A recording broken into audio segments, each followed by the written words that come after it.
Bismillahirrahmanirrahim. Today, inshallah, I'd like to review the words from lesson 4 and 5 and finish lesson number 6 that we started, I believe, last time. So let's get going. So the words for lesson number 4 were the following. Loquacious. Loquacious is a very talkative individual, somebody who talks a lot. Synonyms being garrulous, voluble, and the opposites, antonyms being laconic, if you remember, taciturn and reticent. Circumlocution is evasive speech, like beating around the bush, talking around the subject. Colloquial is conversational, like how people talk in their everyday language, versus formal speech. The opposite of colloquial would be like formal speech. Anecdote is a short and often humorous or funny stories. Benefactor, one who supports or helps somebody else or another. So benefactor is a person, one who supports or helps another. So somebody's a benefactor of somebody else, I mean they're helping them. Somebody who benefits from this, I think we'll see in the future, is somebody who's a recipient of the benefit. Verbose is somebody who talks a lot. See, loquacious is somebody who's like chitty chatty. Verbose is somebody who's just blah blah blah blah blah, and they're just like it has a slightly different connotation here. Verbose is too many words, like cumbersome. See, if somebody says talks a lot versus somebody who uses too many words to convey the same idea. Those are slightly different meanings, right? So verbose is somebody who's wordy, uses a lot of words. Prolix, discursive, digressive is synonyms. Colloquial is everyday language. I don't think that's necessarily a synonym here. Grandiloquent is somebody who uses fancy speech, speaking in a very pompous manner, like pontifical. The word pontiff means like a pope, portentous. Benediction is a blessing, and the expression of good wishes, a blessing. Gratis is free of charge. It's not to be confused with gratuity, which is tip. Gratis is free of charge. So loquacious, circumlocution, colloquial, anecdote, benefactor, verbose, grandiloquent, benediction, and gratis. And finally, this beautiful word, ineffable, something that cannot be expressed in words. I mean, it's a thought that is so profound. Usually, it doesn't mean that something that cannot be expressed in words because you don't know the words. It means something that is beyond the ability of human beings to express them, or that individual to express in words. For example, somebody could be so happy that their happiness is ineffable. They cannot describe it in words. Alright, so the vocabulary for lesson 5 was the following. Garrulous, somebody who's very talkative, like loquacious we learned in the last lesson. Synopsis is a summary. So if somebody asks you to write a synopsis of an article, they're asking you to write a summary of the article. Elocution is expressive delivery of a speech, typically. Somebody's execution of a speech, meaning how they play the speech out, how they deliver the speech. So elocution is expressive or beautiful delivery of speech. Elocution also refers to how a person may express their ideas. So his elocution of the idea was profound, was well done, for example. Tangential, as in tangent in geometry, only superficially relevant. Only something that's tangential is that idea is tangential to what we're talking about right now, meaning that's only minimally relevant, so don't talk about it, that'll lead us to somewhere else. So tangential is only superficially relevant, off topic, and it could, depending on how it's used, I guess it could also mean irrelevant, incidental, immaterial. Tout is to promote or praise energetically. It means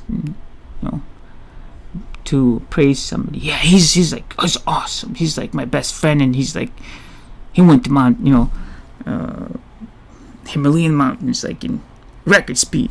I'm just kidding. It's like tout is to promote or praise energetically. Discursive is to straying off topic. Somebody who's like, talks like in a circuitous manner. Benign, harmless. Benevolent is kind and considerate. Bismillah ar-Rahman ar-Rahim. Sometimes benevolent is used to translate in the name of Allah, the most beneficent, the most merciful, right? Sometimes most benevolent, similar word. Benevolent is kind and considerate. Euphemism is a substitution of an inoffensive term for an offensive one, meaning that you don't want to use bad. For example, if I asked, well, for example, you can say, I'm a gastroenterologist, so people like, I never use the S word in gastroenterology. I always say poop. That's a euphemism. Yeah, so you can avoid bad words, and you never need any actually in life. So euphemism, the substitution of an inoffensive term for an offensive one. Alright, so that's that. These are the words that we started this lesson last time, and today inshallah she'll complete this. Lesson number 6. Adhere is to stay attached, to stick to. To adhere, to stick to, like, stick to your principles, stick to your work, adhere to your work, adhere to the principles. Lampoon, we talked about this. The meaning of the word is different in how it's used. It could mean a noun. It's just an article was a lampoon, meaning the article itself was as a ism fa'il, so to speak, is was something that lampooned somebody else, which means to satirize or harsh criticism. So lampoon is a harsh satire, usually directed against an individual, to make subject of a lampoon, which is the verb form. So lampoon is to kind of like trap somebody and to criticize them. Usually lampoon means like somebody does something and then you use that to trap them and criticize them. Aha, I gotcha. And then you use that as an excuse to satirize and criticize the individual. It has a negative connotation. It's not good to lampoon necessarily. Beneficiary is a recipient of somebody who is benevolent. Beneficiary is one who receives benefits. Heir or recipient, legati, beneficiary. Gratuity is a small payment in gratitude, a tip. Gratifies to please, appease. Mollify is, we'll get this word in the future here. Mollify, see? Mollify is not necessarily to please. It's like mollify is to like do something pleasing to kind of like to appease. Like if your parents are upset with you for whatever reason, and then you go just like go wash the dishes, take the garbage out, it's like, which I hope you do anyways, but if that's not a normal behavior for you, then that would be to mollify or appease your parents and calm them down. So it has a different connotation. So gratify, to please. Euphoria, a feeling of extreme happiness. Euphonious is sweet sounding. Like phone is sound, right? Telephone, like so euphonious, true sounding or beautifully sounding. You means like true or real. Euphonious is sweet sounding. Mellifluous, dulcet, lyrical.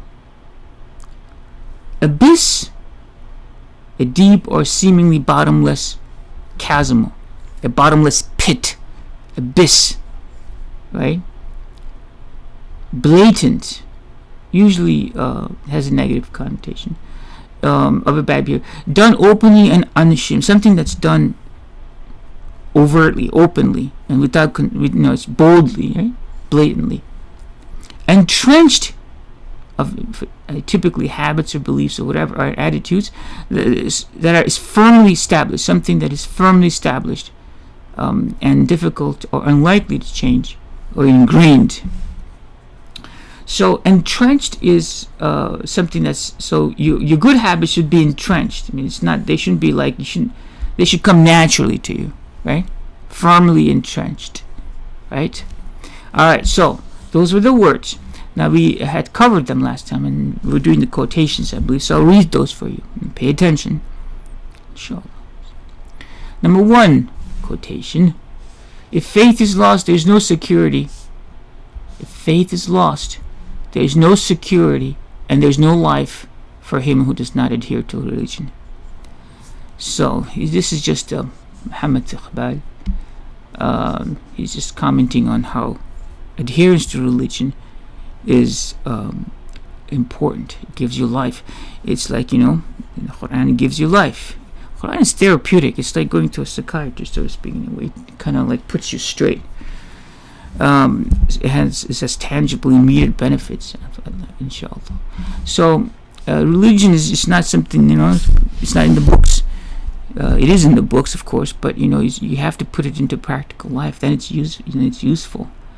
It can save people a lot of co-pays going to the doctors and stuff like that, because it's actually spiritually uplifting, and which is psychologically it's very important. Number 2, Brother Malcolm here, he says, Malcolm X, he relates, the word is lampoon, which means harsh criticism, or to trap somebody and criticize them. So trap somebody and criticize. He says, but I don't care what points I made in the interviews, it practically never got printed the way I said it. I was learning under fire, means in real time. I was learning under fire how the press, when it wants to, can twist and slant. If I had said, Mary had a little lamb, what probably would have appeared was Malcolm X lampoons Mary. So he's saying that no matter whatever he tried, if they didn't like him, they would misrepresent him. They would lampoon him, right? So that's that. Number 3, Isaac Asimov. I'm the beneficiary of a lucky break in the genetic sweepstakes. I have benefited from he's being humble here, I guess, and I don't know how many books he wrote, over 200, I think, or something like that. But sci-fi books. I have some of his books. I read some of his when I was younger. They're okay. I guess if that's what people like. He's a smart guy, no doubt about it. He writes pretty good. I enjoyed them as youth. I don't know if I would enjoy them now, but they're okay. They're decent. I'm the beneficiary of a lucky break in the genetic sweepstakes. That's reasonably easy enough to understand.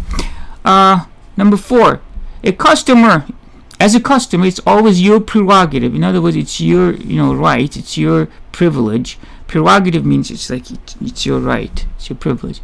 As a customer, it's always your prerogative to challenge a gratuity. In other words, you don't always have to tip people just because it says tip on the receipt or something like that. Tips are for people who do a good job. So, if people give you bad service, this individual is saying that you're not obligated to tip them. You don't tip incompetent service. This is very fascinating. Incompetent service. We're saying if they do a bad job, then you don't have to tip them. As I said, in general, I try to. I'm not saying this and boasting or anything like that. I'm just saying this as to share with you how I view tipping. People sometimes don't like to tip other people, but I actually read about this. I'm forgetting the name of the book. If it comes to me, I will relate to you. This is a lady who went undercover, so to speak. She's a newspaper reporter, and she went and got the odd jobs in the restaurants and things like that. And then she realized how tough that life really is. It's difficult for these people, even if they have 2 jobs, to actually just survive on the income that they receive. It's a tough life for people, so it's generally good to tip people. I think if you have Allah gives you, then if you thank people, then Allah will appreciate that, give you more, inshallah. So the people have a tough life. Number 5, the writer who loses his self-doubt. Let's see, looks like a heavy-duty one. This one, the writer who loses his self-doubt, who gives way as he grows old to a sudden euphoria, to prolixity, should stop writing immediately. The time has come for him to lay aside his pen. In other words, this is subject to some debate, I guess, but what he's saying is that if a writer gets too self-confident, in other words, he's so sure of himself they start preaching from his pen, then it's time for him to stop. And that's because he's not being self-critical. Some of the best output what this individual is trying to suggest is when you're struggling to find the truth, and once you think you have the truth, and then you stop looking for other things, and you're not self-critical anymore. And that's problematic because nobody has all the truth. There's always room to learn, right? So unless you know everything, and none of us will, you always have room to learn, and you always have room to appreciate what other people have to say. As I said, you never want to be in a room where you're the smartest person, because you don't learn anything then, right? So you always want to be not the smartest individual in the room. And it's always, if you know there's somebody smarter than you in a room, it's better to try to be quiet, because that's the only way you're going to learn. Because if there's smarter people in the room and you know it, and you're like chatting away trying to show them how smart you are, that's not the smartest thing to do, because then you're not learning anything new. So anyway, so this person is saying the writer who loses his self-doubt, he's so self-confident, he knows what they're doing, I got it, then who gives way as he grows old, as they grow old, to a sudden euphoria. He's like so happy, I got it, I'm like the bestest writer in the whole wide world, type of thing. They have sudden happiness, so happy. Prolixity, man, and now they're chitty-chatty about it. They should stop writing immediately. The time has come for him to lay aside his pen. That's what they're trying to say. I guess so. Maybe not. Number 6. Some words tug at the heart, some pique the mind, and others are simply euphonious. People say, "Oh, did this pique your interest?" It's not pique as in P-E-E-K. It's actually this word pique means to elicit or pick your mind, like, right? So pique your interest. The idea is piqued his interest means it's not pique or whatever. It's P-P-I-Q-U is this spelling of the word. So anyway, so this person apparently they didn't want to claim this sentence. It's a beautiful sentence. Some words tug at the heart. They're so beautiful. They kind of touch you. Some words pique the mind. Some words inspired good thoughts. And some words are simply euphonious. Here, the words here doesn't mean the actual words. Here, words means like words meaning poetry or something written. So they don't literally necessarily mean if one physical unit of word, singular. They could mean like a prose or poem, etc. So some words tug at the heart, some pique the mind, and others are simply euphonious, mean they're beautiful sounding, like poetry, right? Tell me not, in mournful numbers, that life is but an empty dream, like that.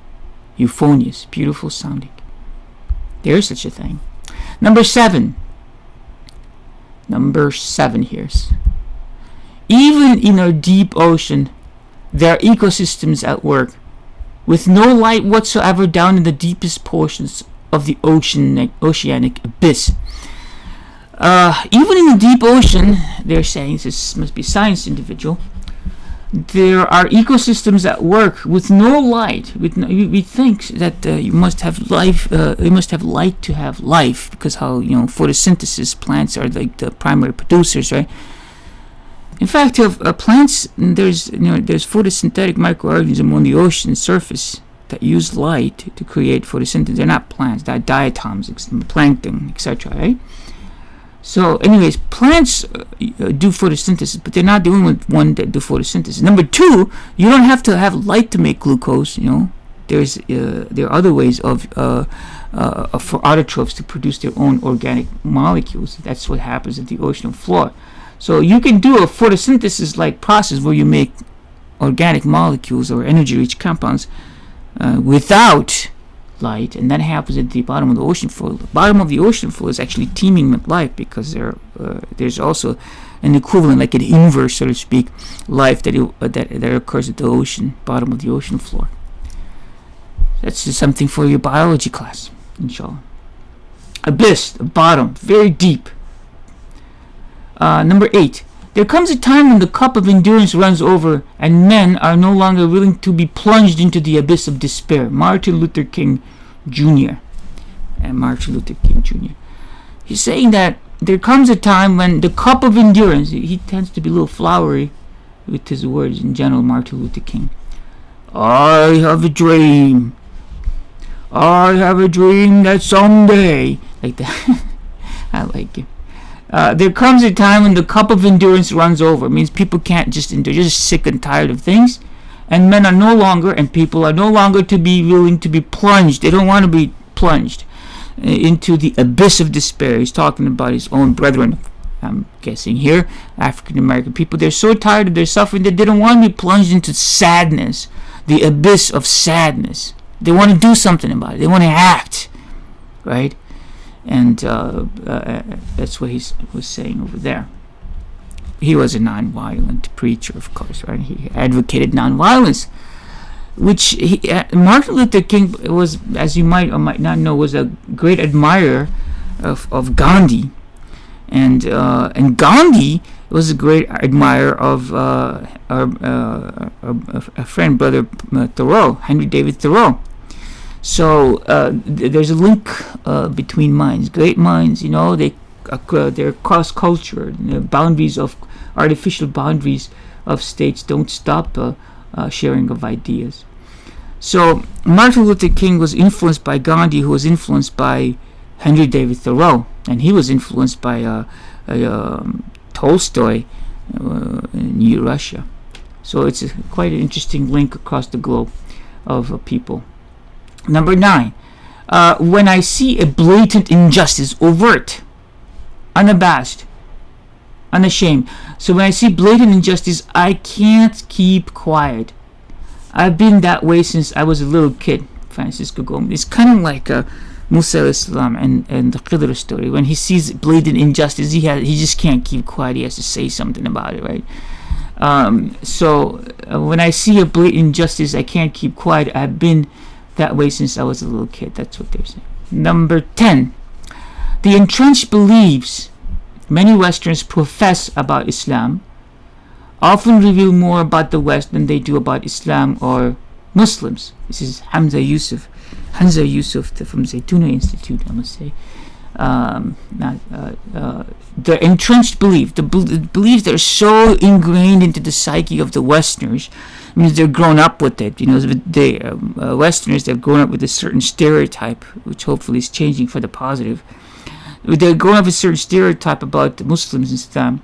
These beliefs and ideas are entrenched, is saying. The entrenched beliefs many Westerns profess, or in his case, in this sentence, I think the word profess, he's using, profess means usually say, convey, but I think he's saying profess means that's part of their everyday algorithm, so to speak. The entrenched beliefs many Westerns profess about Islam often reveal what they say about Islam, often reveal more about about the West than they do about Islam. In other words, what people say about Islam tells more about the people than about Islam. It's like, in a way, it's a reflection of their relative ignorance or relative enlightenment. So it's a barometer of their level of knowledge about Islam and Muslims in general. So that's very true. In general, I believe. 2 bonus sentences today, and we shall finish with these, inshallah. When mores are insufficient, laws are unnecessary. When morality are insufficient, when mores are sufficient, in other words, when people, mores are morality, is a accumulation of morality. It's like a list of morality. If you were to combine all the moral principles of a society, that would be the mores of a society.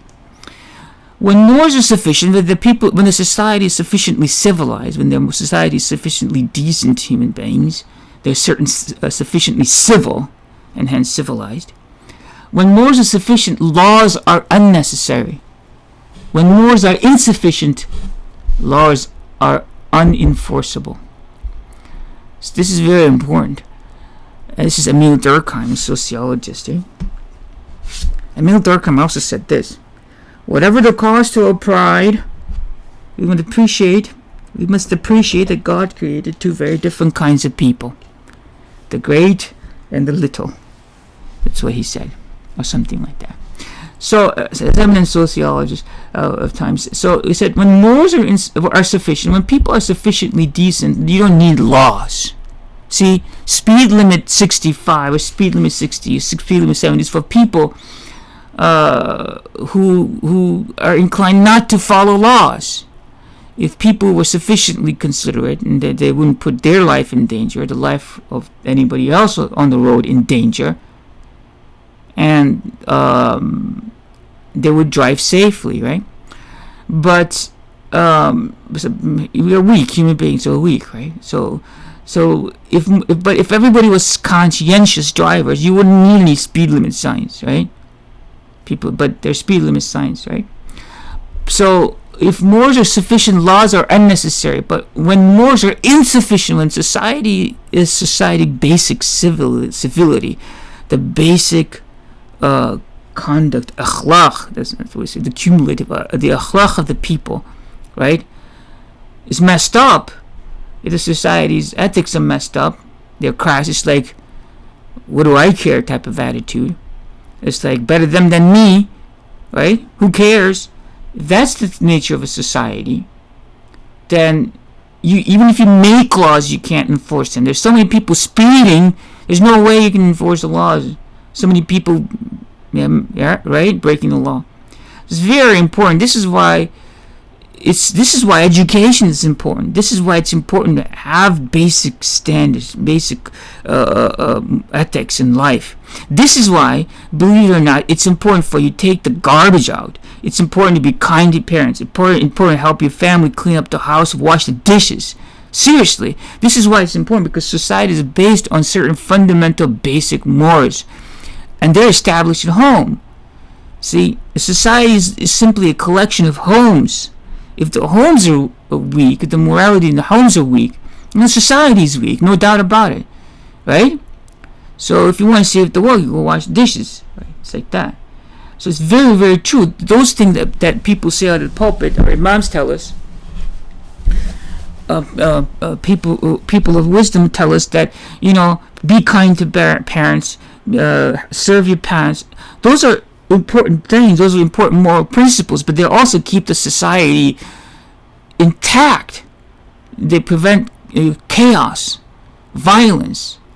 So those are not trivial things. Smiling is very important. It's charity, because it keeps this moral fabric of a society intact.